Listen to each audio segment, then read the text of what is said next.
আমি কিন্তু কবর আজাব বিশ্বাস করি না। কি আজাব বলেন তো চাচা? কবর আজাব বিশ্বাস করি না। তো আমি খুব ছোট্ট যখন বয়স 12-14 বছর, তখন থেকে বিভিন্ন ওয়াজ মাহফিল এগুলো শুনেছি। আর আমার মনের তখন ইচ্ছে ছিল যে জান্নাত তো এই দুনিয়াতে নাই, জান্নাত তো অন্য জায়গায়, জাহান্নাম অন্য জায়গায়, কিন্তু কবর তো দুনিয়াতে। তো কবর যেহেতু আজাব হয়, আমার ইচ্ছে ছিল কবরে আজাব দেখব। আমার বাড়ির পাশে যে ফুটবল ময়দানটা আছে, ওখানে আমরা ফুটবল খেলি, ক্রিকেট খেলি। মাঝে মধ্যে যখন জোরে একটা বল মেরে দেওয়া হয়, তখন ওই কবরস্থানের মধ্যে বলগুলো চলে যায়, আর কবরে পড়ে গেলে আমাদের কোনো বন্ধুরা তার এই বল কবর থেকে তুলতে যায় না, ভয় পায়। কিন্তু আমি কোনো ভয় টয় পাই না। আমি দৌড়তে দৌড়তে গিয়ে আমি নিজে বারবার ওই কবরে নামার পরে আমি বলটাকে তুলে নিয়ে বারবার নিচে থেকে দেখি, হুজুর যে বললো কবরে আজাব হয়, কই আজাব দেখতে পাচ্ছি না যে। একজন ব্যক্তি আমাকে প্রশ্নোত্তরে বলছেন যে রুহুল আমিন ভাই, আপনার তো আমি অনেক আলোচনা শুনেছি, আপনি হিন্দু ধর্ম নিয়ে কথা বলেন, খ্রিস্টান ধর্ম নিয়ে কথা বলেন, ইসলাম নিয়ে আপনি অনেক ভালো ভালো কথা বলেন, আবার দেখি নাস্তিকদের সঙ্গে যুক্তি নির্ভর আপনি ডিবেটও করেন, বিজ্ঞান দিয়ে, সায়েন্স দিয়ে, এমনি ফিলোসফি দিয়ে, অনেক কিছু দিয়ে আপনি খুব সব মিলিয়ে আপনি খুব ভালো আলোচক একজন। তবে জানেন, আমি কিন্তু কবর আজাব বিশ্বাস করি না। কি আজাব বলেন তো চাচা? কবর আজাব বিশ্বাস করি না। আমি তাকে বললাম ভাইজান কেন? উনি তখন বলছেন, দেখেন কবর আজাব কীভাবে বিশ্বাস করব? হুজুররা যা বলে যে কবরে নাকি মানুষকে যখন রেখে দিয়ে আসা হয়, তারপর থেকেই কবরে আজাব শুরু হয়ে যায়। 3টে প্রশ্ন করার পরে হয় জান্নাতে চলে যাবে, অথবা সে এই কবরের মধ্যে থেকেই তাকে আজাব দেওয়া হবে। তো আমি খুব ছোট্ট যখন বয়স 12-14 বছর, তখন থেকে বিভিন্ন ওয়াজ মাহফিল এগুলো শুনেছি। আর আমার মনের তখন ইচ্ছে ছিল যে জান্নাত তো এই দুনিয়াতে নাই, জান্নাত তো অন্য জায়গায়, জাহান্নাম অন্য জায়গায়, কিন্তু কবর তো দুনিয়াতে। তো কবরে যেহেতু আজাব হয়, আমার ইচ্ছে ছিল কবরে আজাব দেখব। আমার বাড়ির পাশে যে ফুটবল ময়দানটা আছে, ওখানে আমরা ফুটবল খেলি, ক্রিকেট খেলি। মাঝে মধ্যে যখন জোরে একটা বল মেরে দেওয়া হয়, তখন ওই কবরস্থানের মধ্যে বলগুলো চলে যায়, আর কবরে পড়ে গেলে আমাদের কোনো বন্ধুরা তার এই বল কবর থেকে তুলতে যায় না, ভয় পায়। কিন্তু আমি কোনো ভয় টয় পাই না। আমি দৌড়তে দৌড়তে গিয়ে আমি নিজে বারবার ওই কবরে নামার পরে আমি বলটাকে তুলে নিয়ে বারবার নিচে থেকে দেখি, হুজুর যে বললো কবরে আজাব হয়, কই আজাব দেখতে পাচ্ছি না যে। ও তাকিয়ে থেকে দেখার চেষ্টা করে, বলছে হুজুর বলেছে কবরে নাকি যখন আজাব দেয়, একটা সাপ, একদম অজগর সাপের মতো একবার দংশন করবে, সেই সাপের 70টা মুখ আছে, 70 বছর পর্যন্ত সে ব্যথা অনুভব করবে। তো কবরের মধ্যে দাঁড়িয়ে থাকি, আরে অজগর সাপ তো দূরের কথা, ছোট একটা কেউচিও পাওয়া যায় না, ওই যে 2-4টা পিঁপড়া ঘুরে বেড়ায়, আমি তো আজাব দেখতে পাই না। আমি তাকে বললাম ভাইজান, ওটা হচ্ছে বারজাখি জীবন। কি কথা বলেন? ওই আজাব কোথায় হয়? বারজাখি। আপনি যতই কবরের মধ্যে ঢুকে দেখেন না কেন, ওখানে আপনি আজাব দেখতে পাবেন না। কেন দেখবেন? অনেক মানুষ আগুনে দাউ দাউ করে পুড়ে যায়, তার তো কবর হয় না, হয় না কি কথা বলেন? তার মানে তার কি আজাব হয় না? কেউ বিমানে চড়ে যাচ্ছিল, বিমানটা ক্রাশ করেছে, তাহলে এই ব্যক্তির তো কোনো শরীর কিছু পাওয়া যায় নাই, এই ব্যক্তির কি আজাব হয় না? এরও আজাব হয়। ওটা বারজাখি জীবনে আপনি এই দিব্য চোখ দিয়ে, দুনিয়াবি চোখ দিয়ে, আপনি নিত্য চোখ দিয়ে আপনার দেখা সম্ভব নয়। একটা উদাহরণ দিই, আপনি বুঝতে পারবেন। বা আমরা স্বপ্ন দেখি, চাচা স্বপ্ন দেখেন? স্বপ্নে কখনো চাচিকে দেখেছেন? হ্যাঁ, স্বপ্ন দেখি আমরা কম বেশি। দেখবেন স্বপ্ন আমরা অনেক ধরনের দেখি, কখনো ভয়ের স্বপ্ন দেখি, কোনো ভালো লাগার স্বপ্ন দেখি। আপনি দেখবেন একটা স্বপ্ন দেখছেন, একজন ব্যক্তি ঘুমিয়ে আছে, আর আপনি স্বপ্ন দেখছেন যে আপনি বাসে চলে যাচ্ছেন, দ্রুত গতিতে বাসটা যাচ্ছে, হঠাৎই বাসটি অ্যাক্সিডেন্ট করে গেছে। বাস অ্যাক্সিডেন্ট করার সঙ্গে সঙ্গে বাসের যাত্রী যতজন এসে সব চিৎকার মারছে, বাঁচাও বাঁচাও করে চিৎকার মারছে। আপনিও দেখছেন আপনার একটা হাত ভেঙে গেছে, পা ভেঙে গেছে, চিৎকার মারছেন বাঁচাও বাঁচাও করে।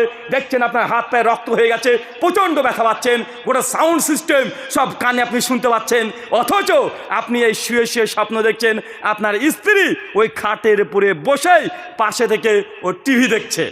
আছে না নাই কথা বলেন? হয় কি হয় না? আপনি আপনার স্ত্রীর পাশে শুয়ে আছেন, আপনি স্বপ্ন দেখছেন বিশাল ভয়ের, দেখছেন আপনার ছেলেটা হাঁটতে হাঁটতে হাঁটতে পুকুরে পড়ে যাচ্ছে, মা ঘুমিয়ে আছে, স্বপ্ন দেখছে তার সন্তানটা একদম পুকুরের ধারে চলে গেছে, একদম ডুবে গেছে। মা চিৎকার মারছে প্রচণ্ড জ্বরে চিৎকার মারছে যে আমার ছেলেকে বাঁচাও বাঁচাও করে, মাও ঝাঁপ দিয়েছে, চিৎকার মারছে। অথচ দেখেছে ছেলের বাপ পাশে খাটের উপরে বসে মোবাইলে ফেসবুক টিপছে। এখন এই মায়ের ওপরে যে আজাব চলছে, ভাই বলেন তো, তার স্বামী খাটে পরে দেখে বুঝতে পারবে? দেখা সম্ভব? পৃথিবীর যত বড় সুপার কম্পিউটার নিয়ে আসেন, যত বড় মেগাপিক্সেলের ক্যামেরাকে নিয়ে চলে আসেন, ক্যামেরা তার শরীরের সঙ্গে লাগিয়ে দেন, এইভাবে জুম করবেন, যত করেন সমস্যা নাই, তারপরেও ওই মেয়েটার ভেতর যখন আযাব চলছে, মেয়েটা যে কষ্ট পাচ্ছে, ভাই বলেন তো এই কষ্ট পৃথিবীর কোনো ক্যামেরা ধারণ করতে পারবে? কিন্তু সে কষ্ট পাচ্ছে কি পাচ্ছে না? যুবক, সামনে 14ই ফেব্রুয়ারি আসছে, অনেক পরিকল্পনা। সামনে 14ই ফেব্রুয়ারি গার্লফ্রেন্ডকে কোন গোলাপ দিবে, কি দিবে না, সব রেডি। প্রতিদিন স্বপ্ন দেখছে, যখনই ঘুম ভেঙে গেছে, ঘুম থেকে উঠে দেখছে যে ওটা আমার স্বপ্ন ছিল, কিন্তু স্বপ্নের মধ্যে যে খুশির মেসেজ, ওটা ঘুম ভাঙার পরেও সে আনন্দ থাকে কি থাকে না? থাকে কি থাকে না? দেখেন, ঘুমের মধ্যে আপনি একটা ভালো খবর দেখেছেন, একটা স্বপ্ন দেখেছেন, ঘুম ভাঙার পরেও সেই অনুভূতি কাজ করে কি করে না? করে। ঘুমের মধ্যে কোনো খারাপ একটা স্বপ্ন দেখেছেন, ঘুম ভেঙে গেলেও তার প্রতিক্রিয়াটা থাকে কি থাকে না? থাকে। তার মানে বোঝা যাচ্ছে ঘুমের মধ্যে বারজাকি জীবনে একটা জিনিস আপনি দেখেছেন, তার প্রতিক্রিয়া ঘটছে, কিন্তু মানুষ সেটা কখনো বুঝতে পারবে না। চাচা, স্বপ্নের মধ্যে কখনো মিষ্টি খেয়েছেন? হ্যাঁ, ঝাল খেয়েছেন, টক, কি খেয়েছেন স্বপ্নে? চাচা, কি খেয়েছেন? আচ্ছা, স্বপ্নে যারা মিষ্টি খেয়েছেন, স্বপ্নের মিষ্টি খেতে কেমন? টক, ঝাল কেমন লাগে ভাই? সায়েন্স, বিজ্ঞান আমাদেরকে বলছে আমাদের 3 ডাইমেনশন এই ওয়ার্ল্ড, এর মধ্যে মানুষ ইলম জ্ঞান অর্জন করতে পারে 5টা পদ্ধতিতে। 1, চক্ষু, চোখ দিয়ে দেখে জ্ঞান অর্জন করতে পারে, কোনো জিনিস এটা এক্সিস্ট করছে, অস্তিত্ব আছে, সেটা চোখ দিয়ে বলতে পারে। 2, কর্ণ, কান, শব্দ শুনে। 3, জিহ্বা, স্বাদ গ্রহণ করে, কোনটা টক, কোনটা ঝাল, কোনটা লবণাক্ত। তারপর চামড়া, মানে এই চামড়া দিয়ে মানুষ ব্যথা অনুভব করে, একটু যদি চাপ দিই লাগবে, কেটে দিলে ব্যথা পাবে। চক্ষু, কর্ণ, নাসিকা আর নাক দিয়ে গন্ধ শুনতে পারে, কোনটা ভালো গন্ধ, কোনটা খারাপ গন্ধ। এই জ্ঞান অর্জন করা সায়েন্সের কাছে, বিজ্ঞানীদের কাছে মাত্র 5টা অপশন আছে। কয়টা?